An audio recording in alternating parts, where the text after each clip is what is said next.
Hola, ¿qué tal, señoras y señores? Les saludamos en una nueva entrega del programa Nuestra Gente, en el que repasamos cada mes las biografías y la experiencia vital de personas de Manzanares o muy vinculadas a nuestra ciudad para conocer esa trayectoria y ese legado que nos dejan.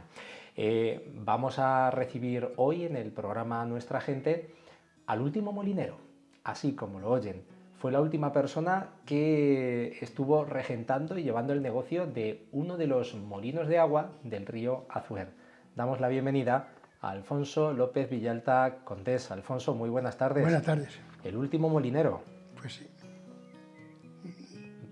Un título pues, honorífico. Honorífico, porque es un orgullo, ¿no? Un oficio de mi abuelo y mi padre, y yo terminé hasta que se cerró el molino. ¿Cómo está usted? Pues no estoy mal. 88 años. Muy bien llevados. Bien, ahí está. No he tenido enfermedades complicadas y no estoy mal. Vamos a hablar de usted porque usted lleva toda la vida en Manzanares, pero no nació en Manzanares. No. Los apellidos López Villalta Condés vienen de Membrilla. Toda mi familia de Membrilla. Y mi madre también es Herminia Condés Martín de la Leona, de Membrilla. Y mi padre Alfonso López Villalta Bellón, también de Membrilla.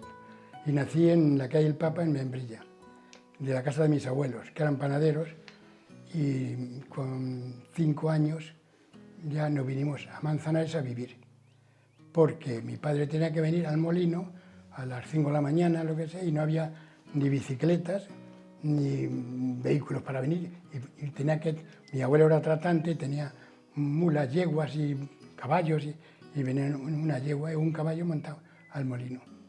Y para ir y venir a Membrilla. Y tenían sus empleados, pero ellos tenían que estar viniendo a ver diariamente a ver cómo iba la cosa. Claro, porque sus abuelos maternos eran panaderos, los Condés de Membrilla. Los Condés, sí, Martín de la Leona, Condés. Y luego mi padre López Villalta Bellón, molineros. De tradición de molineros desde los tiempos de su abuelo. Y anterior, porque anteriores. Los anteriores también eran molineros. Y los de Membrilla, el molino Rezuelo, que es de Membrilla, también eran primos, también molineros. Y otro que se llama Molino Piña, también molineros. Son apellidos que vienen de bisabuelos y les regentaban molinos de toda la comarca esta del Azuer. Ahora hablaremos de esa situación. Usted es el último molinero del Molino Grande, que también era conocido como el Molino de Villalta, porque era de la familia. Sí, porque era de la Marquesa de Salinas. Inicialmente el molino era de la Marquesa de Salinas y luego ya... Lo tenía mi abuelo arrendado desde 1890. Pero luego ya, cuando dijeron de venderlo, como era como si fuera nuestro, pues en el año 1948 fue cuando lo compramos. Y era mi padre y un hermano, que era Manuel, eran los dos socios en el molino, en la agricultura, pero como mi tío Manuel tenía 2 niñas y nosotros éramos 5 muchachos, pues dijo, tú lo compras y te quedas ya con él, y yo me quito ya de ser socio del molino. Por eso, porque no tenía hijos para estar al cargo. Nosotros estamos desde los 12 años, ya estamos yendo a ayudar y a estar al tanto del negocio. Mi padre iba y venía, pero ¿qué? Y teníamos 2 empleados fijos, que también eran de Membrilla. Nosotros todos los empleados que hemos tenido en la agricultura y en el molino, siempre de Membrilla. Y luego en la bodega que teníamos para hacer vino, eso. Siempre porque como tenemos toda la familia allí, unos a lo mejor son primos, otros vecinos, y les gustaba lo que se llama, con los empleados, casi como familia, sí. y tratarse bien por ser de la misma calle y tal. Pues ahora iremos repasando esa vida, esa trayectoria. Quizá algunas de las personas jóvenes que estén viendo este programa digan, pero ¿cómo es posible un molino de agua en el río Azuer si el río Azuer siempre está seco? Eso eran en otros tiempos. Era en ocasiones, pero nosotros, cuando yo tenía ya 7 años, ya cuando iba al colegio por las tardes, eran 1942, yo nací en 1935, en el 1942 el río estaba lleno de agua y se morían las 24 horas. Porque este molino se llama grande porque tiene los primeros 2 piedras, dos molinos al mismo tiempo, y tienen más, lo que se llama, más cauce de agua de presa y represa, porque de un molino a otro, si hay 300 metros o 500, no es lo mismo que que viene desde el molino Santana, que está al otro lado ya cerca de Membrilla, es término de Membrilla. Es el último molino que hay, que no estaba funcionando nunca. El año 1800 lo abandonaron y estaba ahí. Pero venía, saltando el puente de la Reina hacia Membrilla. El puente de la Reina. Pero luego el último que molía era Rezuelo, que está a 1 kilómetro del Cerro El Espino. Y la presa venía desde el Rezuelo y hasta que llega a Manzanares, tiene una presa hasta Manzanares que llega al Calicanto. Sabes que el Calicanto tenía una paililla de un nivel para que cuando venía más agua rebosaba y se iba ya por la carretera al Puente de los Pobres. Claro. Y le iba que el río es ¿cómo se llama? La madre del río es el que va por la carretera hasta el Puente de los Pobres y los 5 puentes. Ese es el río Azuer. El que va por el Paseo del Río, por todo el paseo donde está la Feria del Campo. Y junto a la fábrica de harinas y todo el Paseo del Río, que ahora está entubado. Y cruza lo que es la vía. Eso es hecho por la mano del hombre para conducir el agua al molino nuestro. Y ya desde ahí se junta con la madre del río, que está por los 5 puentes, se juntan antes de llegar al molino Mansilla. Y ya lo que nosotros abrimos las compuertas y ya va para el molino Mansilla, y los que van hasta los que van más adelante, Don Blas y todos los para adelante. Claro, desde el molino del Rezuelo en Membrilla hasta el molino grande. Fíjate la presa que hay. La única presa era la pequeñita que había en el Calicanto junto a... Claro, pero venía muy lejos y no hay molinos más para que se pierda agua. Y eso hacía que llegara más agua y más fuerza. Más agua, y lo que se llama el nivel es el Calicanto, para que luego no se desborde por los paseos del río. Por si en vez de ser el paseo del río, que es para la feria, y las huertas que hay a la izquierda, que eran huertas de lo que es lechugas, tomates, todo eso estaba lleno de hortelanos para producir la haba, lo otro. Y sin embargo, como si ves, el que va por la carretera al Puente de los Pobres tiene más profundidad, sí, porque es para en caso de inundaciones tenía ese desahogo, claro, para que no se inundase lo que es los paseos del río. Y se regulaba con esa presa, y esas compuertas para que pudiera llegar el agua al molino. Había una compuerta en el Calicanto, en pie del Calicanto, había 2 compuertas, que venía muchas, se levantaba, que venía poca, ya se bajaban. Pertenecían a lo que se llama la Confederación Hidrográfica de Guadiana, y luego había otra donde estaba Unión Fenosa, sí, en la esquina esa, otra compuerta. También regulaba para el control y los que controlamos éramos nosotros, porque que va mucha agua, la levantas para que no se reviente por ningún lado. Y si viene poca, pues vienes y la bajas para que se llene y vaya al río siempre lleno. Nosotros había momentos que había mucha agua, como ahora ha llovido bastante, y estábamos con las 24 horas trabajando con los 2 molinos de agua. Luego venía menos, con uno solo. Y luego en el año 42 pusimos la línea eléctrica que viene desde donde, a la altura de la era Los Pajares, ahí venía la luz ahí, para una trilladora que había ahí eléctrica, y luego también para el polvorín. Y desde ahí la línea la pusimos nosotros, que era nuestra independiente, no era de Unión Fenosa, era propiedad, que si se rompía algo tenemos que arreglarlo nosotros, porque iba individual, no era como lo otro que da para las casas de la empresa, pero eso va una línea. Y la pusimos nosotros en el año 42. Claro, porque... Para moler, como no había mucha molienda y no había nada más que el agua, si el agua fallaba o se secaba unos meses, pues teníamos el motor eléctrico, en el 1942 lo pusimos. Porque era habitual que, claro, en verano con menos lluvias se secara el río. Pero al no existir el pantano del puerto, claro, de Vallehermoso, es que ahora, había un cauce continuo. Es que ahora todo el río Azuer tiene agua permanente todo el año.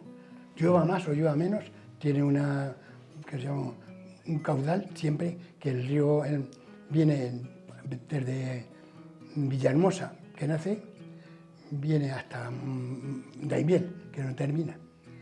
Y todos los molinos, y ahora todas las huertas también sacaban el agua para regar, como huertas de secano, y entonces se marcaba cada fanega que tiene, o hectáreas, tienen una tenor y tenían como si dijera, una contribución de sacar agua, aprovechamiento. Eso lo regentaba la hidrográfica del Guadiana. Había unos servicios de vigilancia y tenían como si dijera, un tapón como de una alberca, y según era la finca, así tenía más anchura o menos. Para poder regar. Y pagaban como la contribución según las fanegas que tenían hectáreas. Por el uso del agua. Pero desde Villahermosa a ver si se consumiría agua. Y en toda esa vega de Solana y de... Poca llegaría a Daimiel.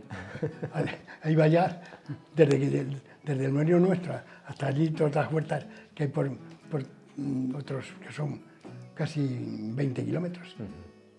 Pues esos tiempos en los que el molino era muy importante, ahora explicaremos, pero me voy a remitir a su familia, sí. Alfonso, porque nos ha dicho que eran 5 hermanos y 2 hermanas, sí. que además eran las pequeñas. Las 2 más pequeñas. Sus padres fueron a buscar a la niña. Sí, la más pequeña es 18 años más joven que yo.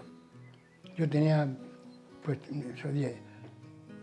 18 años y nació ella, 18 años. Usted es el segundo de los hermanos. Yo soy el segundo. Y se iban al molino a estar al tanto porque estaban predestinados para ser molineros. Sí, el mayor estuvo hasta que cogió, como dijéramos, una enfermedad en aquellos momentos, años, que no había penicilina y tal, era una neumonía que es cosa sencilla ahora, pero entonces, y estuvo un año en el Escorial para curarse y tal, y no llegó, luego llegó su destino, que tenía marcado así, y murió con 29 años. Y luego yo me llevo año y medio, un año justo con él, y ya yo pasé ya al molino. Como él ya estaba mal, ya empecé yo a trabajar a los 14 años. Como vivía en el Membrilla sí, pero nos vinimos... Y había un paseo grande, como claro. Nos ha contado, se vinieron con 5 años en el año 1942. 42. Yo nací en el 35, sí, 7 sí, años. 42. Sí. A vivir a la calle Virgen del Carmen. Virgen del Carmen 16. Frente a la casa del Marqués de Salinas. Exactamente. ¿Usted ya fijó ese entorno para vivir? Sí, ya nos quedamos allí desde ese año, y luego era el colegio era San José, que eran las monjitas concepcionistas, y ahí estuvimos hasta que hacen la comunión, y luego pasé a Don Cristóbal. Eso es, porque primero iba al colegio de San José. Sí, cuando se hace la comunión en las monjas, ya tienes que ir. Ya, a Don Cristóbal estuve pues, hasta los 14, y a los 14 ya hay que trabajar. Y ya. ¿Qué recuerdos tiene de esa época de la infancia, de cómo era Manzanares en aquellos años?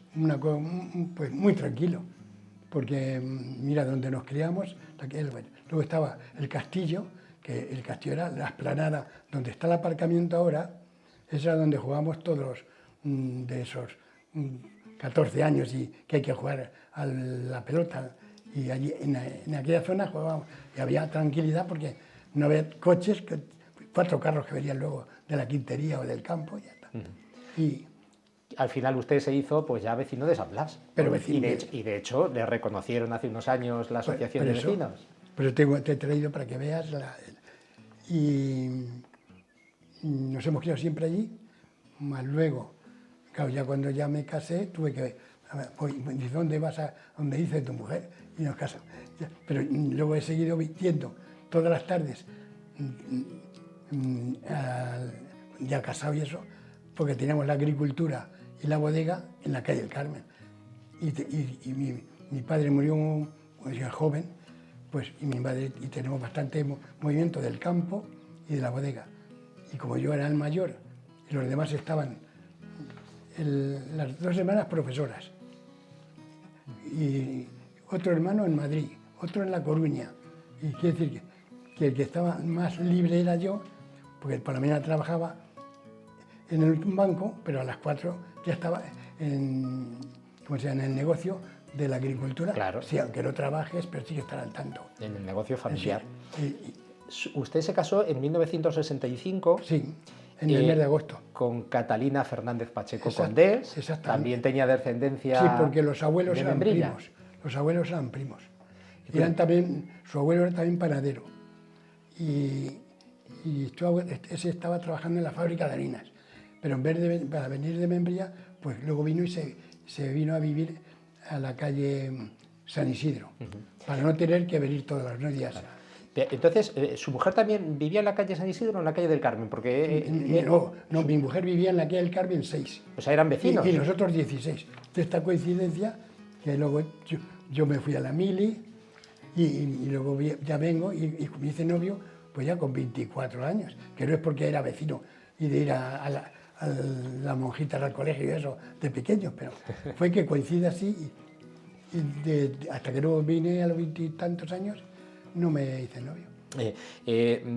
Antes del servicio militar, además tiene usted una anécdota del servicio militar, porque gracias al trabajo, a que el negocio familiar no quedó solo en el molino, como nos dice, también se dedicaron a la agricultura, al vino. Al vino, pero y eso le hizo, siendo usted muy joven, estar 5 años en Asturias. En Gijón. En Gijón. En el año 52 vino una cosecha muy grande.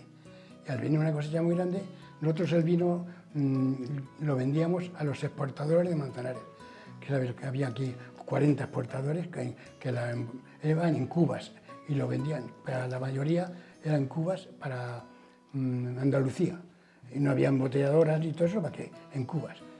Y nosotros, cuando ya llegaba el mes, lo vendíamos, mi padre siempre lo vendía a última semana de abril o la primera de mayo, porque si hiela, que sabes que hiela y se lleva la producción un 50%, y hasta abril está en vilo, pues ya está el producto en la cepa. Y si hiela, pues hay menos producción y sube. Sube el precio.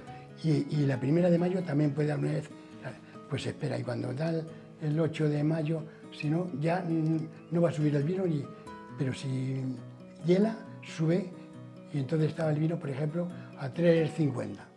Y como el año 52 hubo una cosecha grande, que no es donde todas las tinajas llenas de todo el pueblo, pues el vino, y como había tanto vino, de 3 pesetas se puso a 1, porque se vende por grado y hectolitro, pero hablando, descifrando ya se quedó en peseta, a peseta el litro.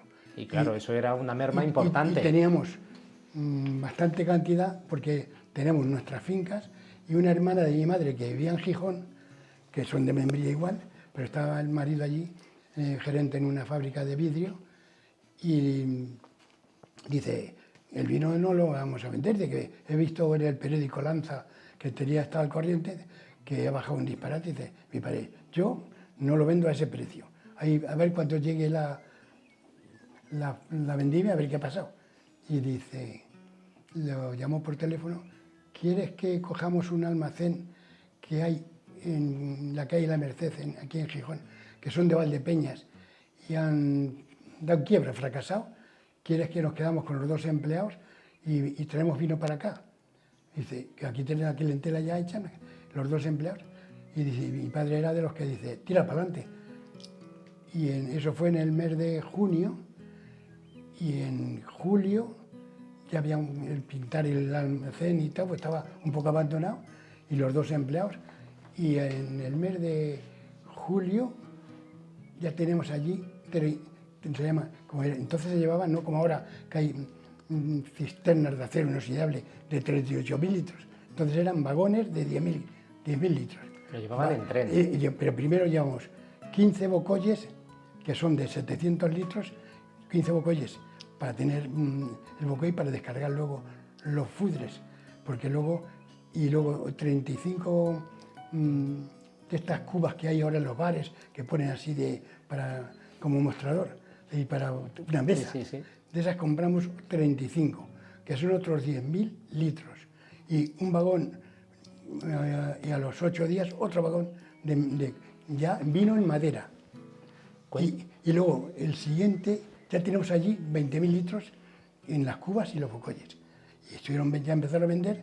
Cuando llega el mes de agosto, ya hay que mandar más vino, y ya lo llevábamos con carretones aquí a la estación, con una bomba, ¿sabes cómo se le elevaba? Al Fudre, que son de 10.000, los vagones siempre son de 10.000 kilos, 10.000 litros, 10.000 kilos. Y ya el primer vagón, allí teníamos los bocoyes vacíos, que unos carretones con las cadenas, igual que aquí, nos lo llevaban al almacén y ya tenemos 30.000 litros en 3 meses ya, y empezamos a vender, y todos los meses vendíamos unos 10.000, lo que se llama un Fudre. Se llama Fudre, es un vagón, pero un Fudre pues va en una cuba grande de 10.000 litros. ¿Y el Bocoy? El Bocoy tiene 700. Más pequeñitos. Por eso, se llevaban con animales. Sí, por eso llevamos 15 en un vagón, que son 10.000 y pico, 11.000. Y los llevaban allí, te lo descargaban de la estación, y en un Gijón había una empresa que tenía 3 o 4 carretones para llevar el vino a los almacenes, igual que aquí, para llevarlo aquí a la estación con carretones, y con una bomba lo elevas arriba, y allí meter la goma y salía, como estaba en alto, y salía, se descargaba solo. Y así. Y gracias a eso pudieron vender ese excedente de vino. Ese excedente de vino, que nosotros tenemos vino, y como venía una cosecha, que es que la del 52 fue muy grande, pero con el 53 era lo mismo, y el vino no bajaba. Y por eso ya fue cuando, al ver que ya venían las 2 cosechas, pues tuvimos que, para tener, se llama envase, para la próxima tuvimos 2 cosechas muy grandes, que son el doble de lo que se criaba. Si una cepa da, por ejemplo, 6 kilos, pues a lo mejor tiraba 8, y daba 3, pues daba 6 las cepas. Eso hizo que usted estuviera 5 años en Gijón y se tuviera que empadronar allí. Me empadroné porque había que venir a empadronarme, perder 2 días, y aparte de si vale 500 pesetas, no, es el no perder el tiempo. Pues como estaba yo viviendo allí, pues me empadroné. Yo no estaba empadronado porque estás aquí, pero y ya me empadroné, y ya entonces pasé a la caja de reclutas de Oviedo y me tocó Salamanca. Claro, usted sorteó allí porque si hubiera sorteado aquí en Manzanares, le hubiera tocado África. África, porque mi padre ya fue a Larache, y mi hermano otro a Ceuta, otro a Layún, y yo hubiese ido donde hubiese ido. Y luego mi hijo que ya es joven, pero todavía hacía en la mili, estuvo en Melilla. Es decir, y yo hubiese ido también en África. Por eso, pues el apellido, claro. El apellido es que van allí. Claro, porque para medirse, como había que medirse y todo eso, había que venir, y el Claro. viaje desde Gijón hasta Manzanares... El perder, que son 2 días, y de noche y día está en el tren. Pero, y perder, aparte de lo que cuesta, es perder días de trabajo. Y luego ir otra vez para eso. Y ya por suerte me empadroné y sorteé allí, y me tocó Salamanca. Y le tocó en Salamanca, pero también estuvo durante la mili en los Pirineos y en León. En los Pirineos, en lo que se llama en Puigcerdá, y La Molina, que es las pistas, porque yo estaba en ingenieros zapadores, y esos son desplazamientos siempre de obras, en la mili. Y entonces luego también estuve en el Ferral, en León. Eran como 4 meses en cada sitio, estuve. Aparte que yo fui cabo, y ya iba al cargo de lo que se llama de los soldados, como eran hacer obras, pues yo estaba en el almacén del cemento, el cemento de las herramientas y todo eso. Porque usted, después del colegio, recordamos en Las Monjas y en Don Cristóbal, también aprendió contabilidad y mecanografía para ayudar a su padre. Aprendí, claro, de 9 a 10 daban clases particulares, así maestros que estaban don Florencio y Mondéjar y otros, que hacían a los que teníamos un interés de aprender contabilidad y mecanografía, pues íbamos de 9 a 10, que en verano, y estuvimos vas unos cuantos meses y estás preparado para lo que venga. Vamos a volver a los tiempos del molino, después de esa etapa de Gijón, ya después de la mili. Nos dice que trabajaba el molino a las 24 horas porque había mucho trabajo, había mucha demanda. Por eso tuvimos que poner, el eléctrico lo pusimos en el 1942, porque el agua llegaba en pleno verano, que no se secaba, pero muy poca presión y se molía poco. Y a lo mejor, y como teníamos tanto que moler, pues fuimos compramos una instalación eléctrica, todo el molino completo en Madrid. Y hicimos donde está la nave nuevo, porque allí había prestado un poco para hacer el molino nuevo, todo nuevo lo hicimos en el año también, cuando del 42 al 43 se instaló en 6 meses y empezamos a moler con el eléctrico, que molía mucho más, y además porque siempre lleva la luz, no es como la fuerza del agua. El agua, cuando baja un poco, tiene menos la presa y la represa, menos fuerza si está muy alto. Cuando lleva menos, muele menos kilos.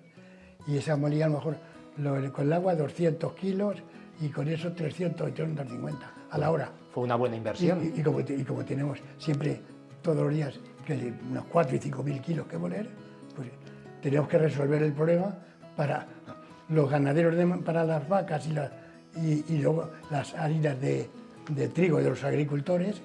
Pues tenemos de noche, nos dedicamos al trigo, de 8 de la tarde a 8 de la mañana, trigo. Y como por la noche no van clientes, está cerrado, pues luego del día llega uno con 100 kilos. Espérate un cuarto de hora y se lo molía y salía tirando. Otro 50, que iban con una carretilla o iban con una bicicleta.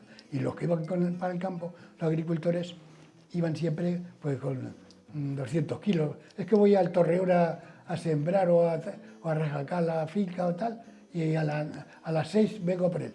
Y lo hemos preparado. Y se molían, no se almacenaba tanto como se lo llevaban. Por la mañana se le molía y se lo llevaban. Pero luego las empresas fuertes de ganaderos uno llevaba 3.000 kilos, pues esto es lo que lo tenemos que almacenar allí y luego al día siguiente se lo llevaban. Porque sus principales clientes era para piensos, hacer las molinas para piensos. Sí, la harina era, luego ya empezamos a dejar la harina de trigo y solamente piensos, porque no dábamos abasto y la fábrica de harina es la que hacía el trigo. Nosotros ya fue una época de hasta el 50 pues, o 55. Luego ya empezamos con tanta vaca que hubo en Manzanares. Porque había muchas vaquerías. Muchas vaquerías y no estaban más que nosotros. ¿Y dónde van a moler si no estaban más que nosotros? Todo el pienso se lo hacíamos nosotros. Y había como unas, no sé, 120 vacas. Piensos para vacas y para cerdos. Y para cerdos, muchos ganaderos, carniceros que tenían cebando cerdos para la matanza. Estaban los gallegos en sociedad con Camarena y los camachos. Y ellos había épocas que tenían 300 cerdos.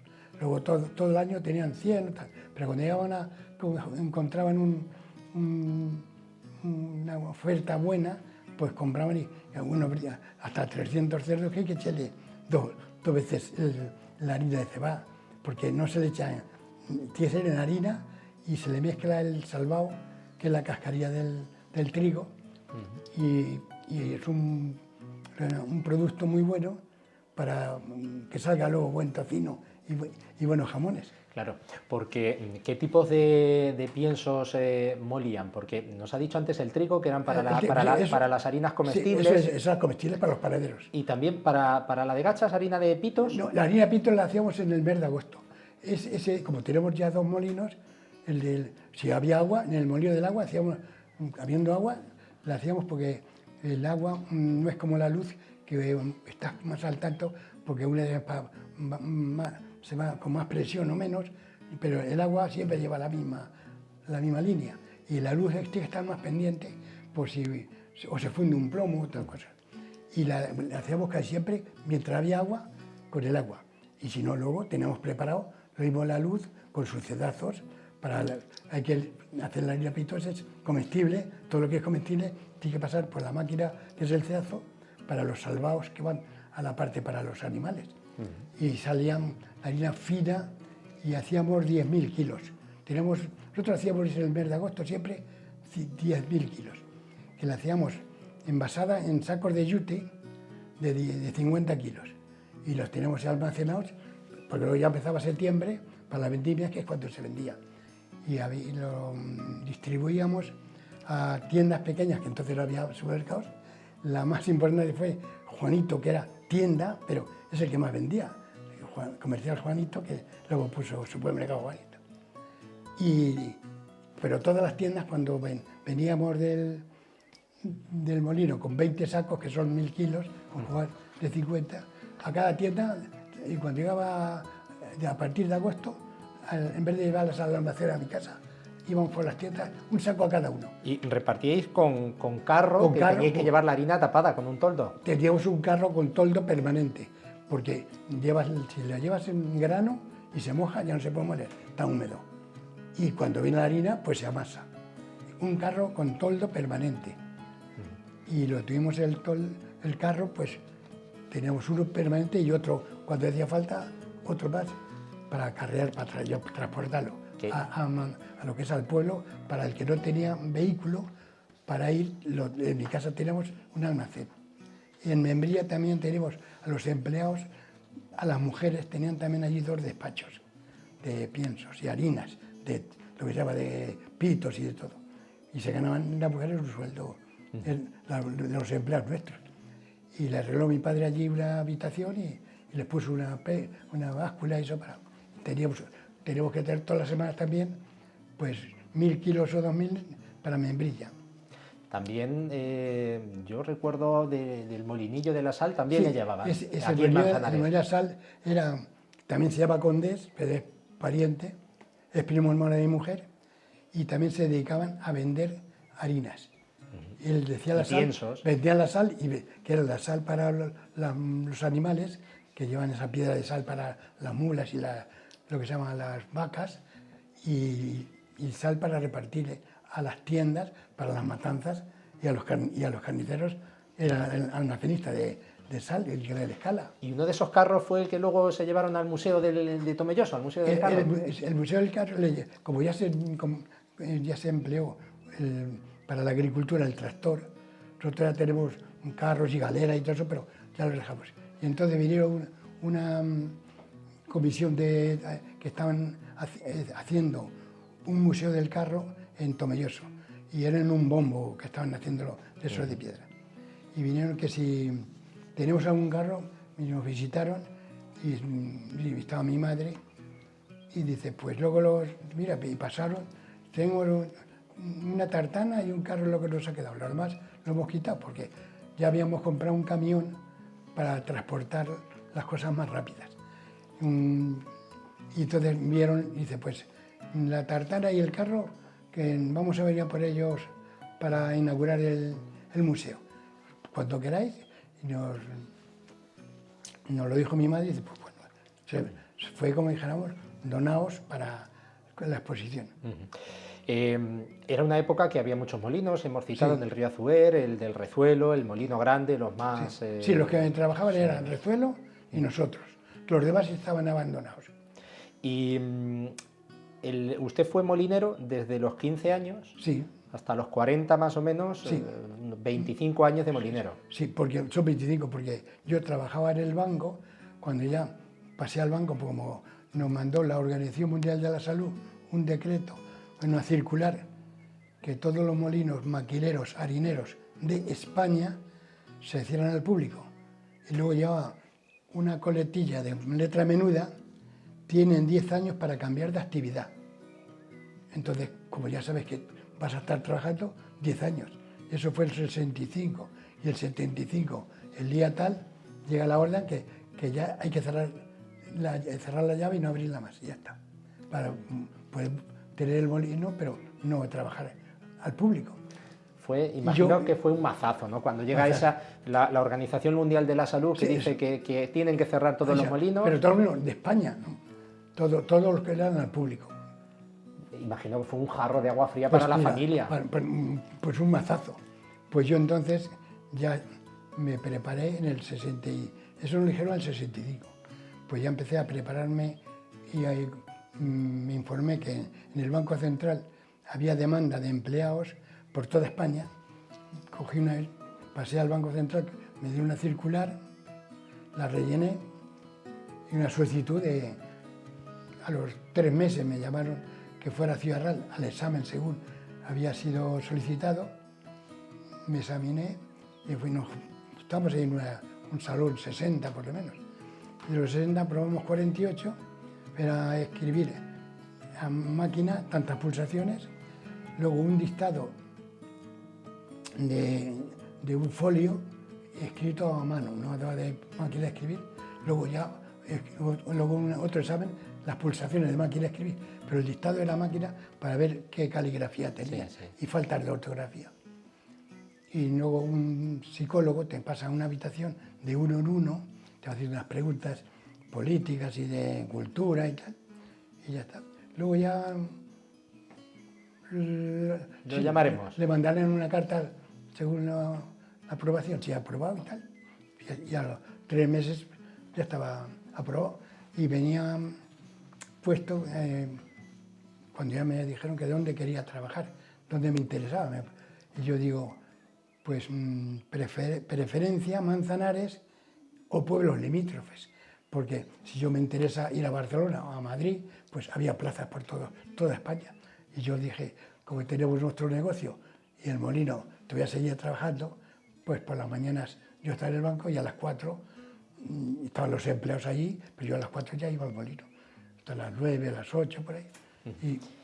Y por ese decreto de la OMS terminó esa trayectoria de molineros, porque usted tiene 2 hijos que ya no se pudieron dedicar a este negocio y que... Cuando yo terminé, como dice, ya estaba en el banco y ya yo hasta lo que tuvieron que hacer es ir al colegio y estudiar, porque ya el molino había desaparecido. Lo estuvimos conservando hasta que luego no lo queríamos vender, porque no es que nos hacía falta, pero estaba ahí, hay que estar pendientes, ¿sabes? Que te lo abren o por cualquier cosa, como estaba a 1 kilómetro de la calle del Carmen, pues había que ir casi todos los días a dar una vuelta. Claro.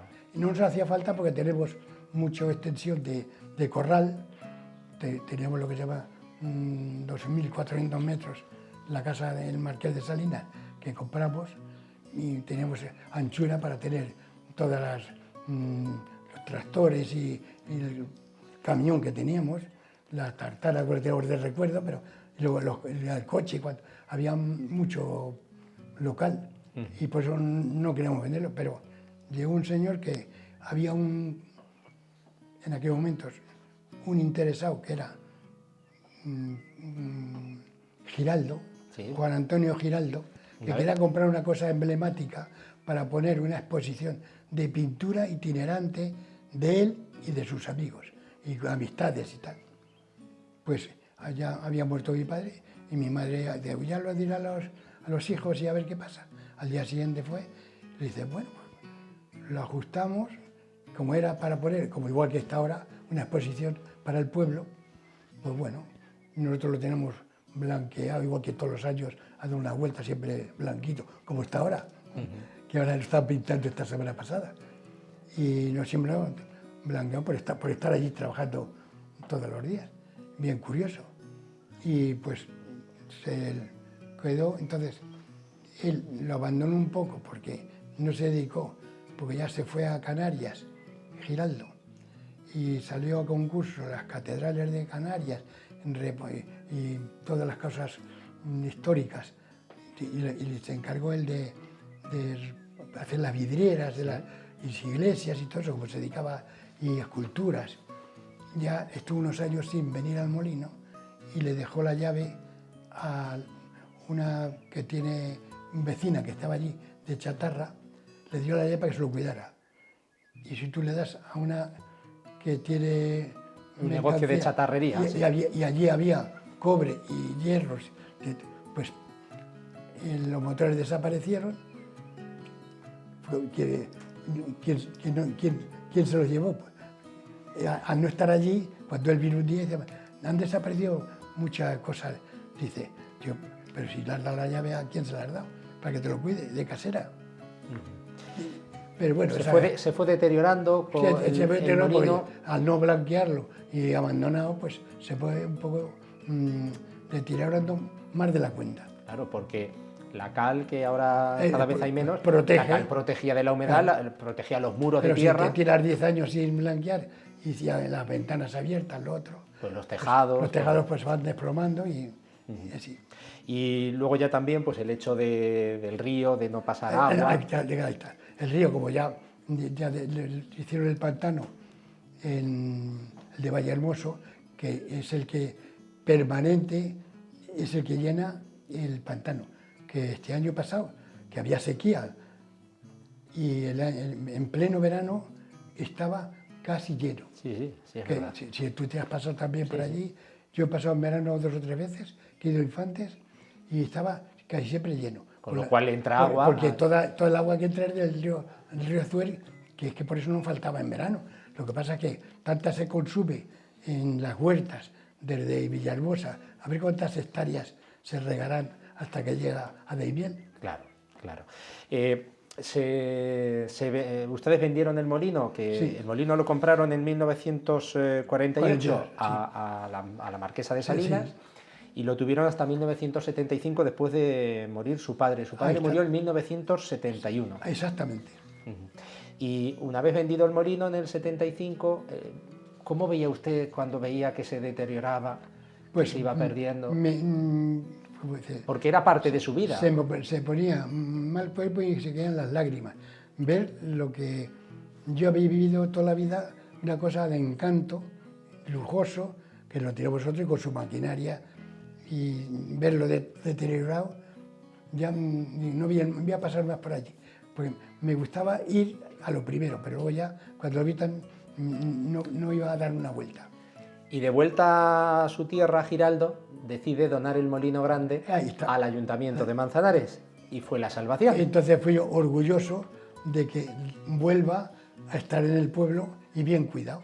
Y fue cuando empezó Juan Antonio López de la Manzanara, empezó de alcalde. Se terminó la obra, se empezó cuando estaba ya deteriorado, y Antonio López de la Manzanara entró de alcalde, y yo tenía todos los documentos para que entonces estaba Miguel Ángel Pozas, pero de alcalde, pero no podía coger, porque es que todo el patrimonio que viene para el Fondo Europeo, Mercado Común, Junta de Comunidades, para ayudas a patrimonio del pueblo, estaba dedicado al castillo en aquellos momentos.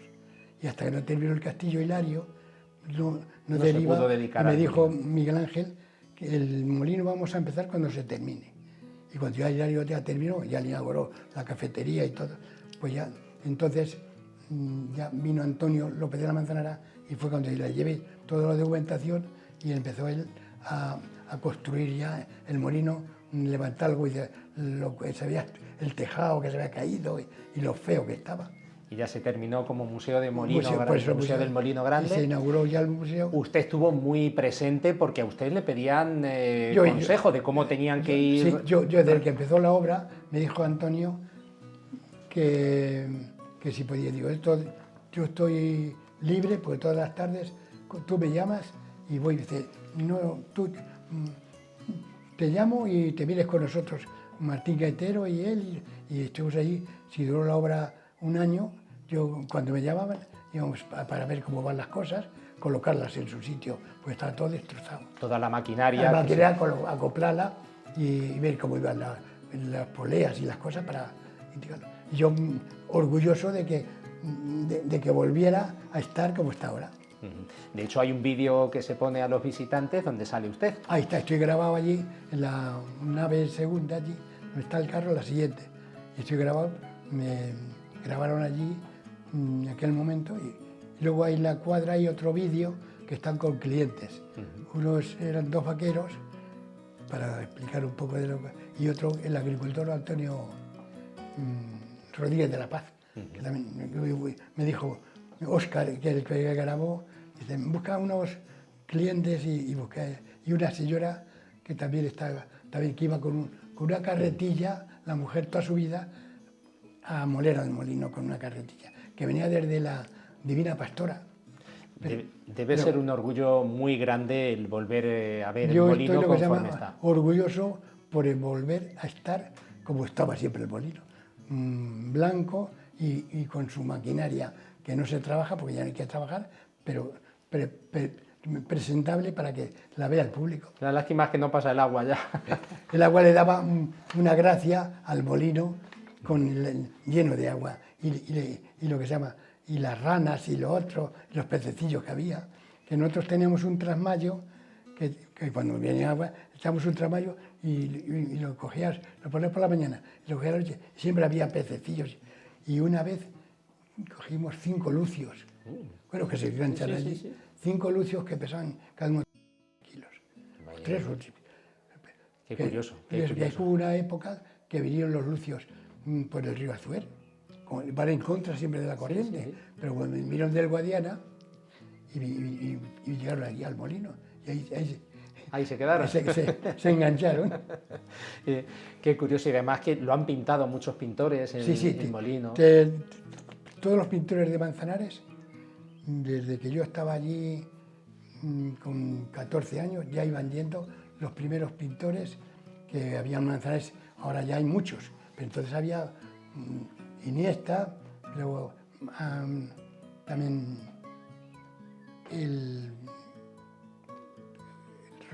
¿cómo es? Desde Iniesta de los más veteranos hasta Manolillo. Manolillo, le decimos Manolillo. Manolillo también lo pintó, con 16 años ya estaba pintando. Y me regaló un cuadro, que es el cuadro del molino, cuando él tenía 16 años. Lo pintó lo primero, con menos habilidad, y luego ya le compré yo dos cuadros del molino, que los ha pintado ya cuando tenía 60 años y 50 y tanto. Le compré 2. Mi hermana le he comprado también otro, y mis hermanas luego ya, la pequeña ha pintado, y otro hermano también que estaba en Madrid, que era profesor, y también cuando venían vacaciones también lo pintó. Y mi hermana, la pequeña, también. Menuda trayectoria vital. Pues sí. ¿Sus nietos se interesan por estos temas? ¿Les ha contado usted? Se lo cuento, pero llevan otra línea ya, se han criado distinto. Ya de otra forma, pero bueno, también les gusta, he ido a visitarlos, pero ya como es, la leyenda no es para una edad, ellos se les explica todo esto y no es lo mismo, que se han criado de otra forma. Mis hijos conocen un poco, pues ya por la edad han visto un poco más. Si eran pequeños, claro, eran niños y iban allí al molino, claro. Sus hijos, Alfonso Manuel, que es procurador, y Miguel Ángel, que es profesor en Alcázar de San Juan. Sí, vienen los viernes y se va el domingo por la noche a dormir allí para el día siguiente. Ahí lleva ya muchos años y Alfonso trabaja aquí en Manzanares. Bueno, y luego si tiene algún juicio, alguna cosa en Valencia, en Alicante, pero en Manzanares, como Manzanares tiene un radio de muchos pueblos, tiene bastante movimiento. Alfonso, pues ha sido un placer charlar con usted este rato para que nos cuente. Y para mí lo mismo, porque me encanta decir las cosas como yo las he vivido. Y es muy importante, sobre todo, para que la gente sepa pues, de un negocio que funcionaba muy bien. Claro, y llegaron lo que se llama las leyes que vienen de... Claro.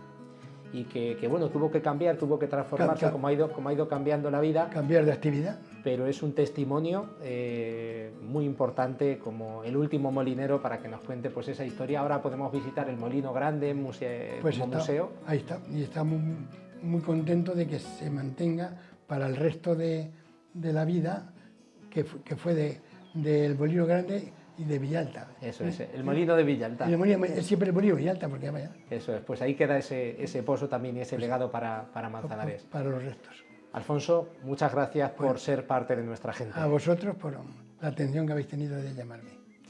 Pues terminamos así esta conversación con el último molinero, con Alfonso López Villalta Condés. Gracias, señoras y señores, por su atención. Seguimos en Manzanares 10 TV contándoles muchas cosas de aquí, de nuestro pueblo, porque somos la tele de tu pueblo.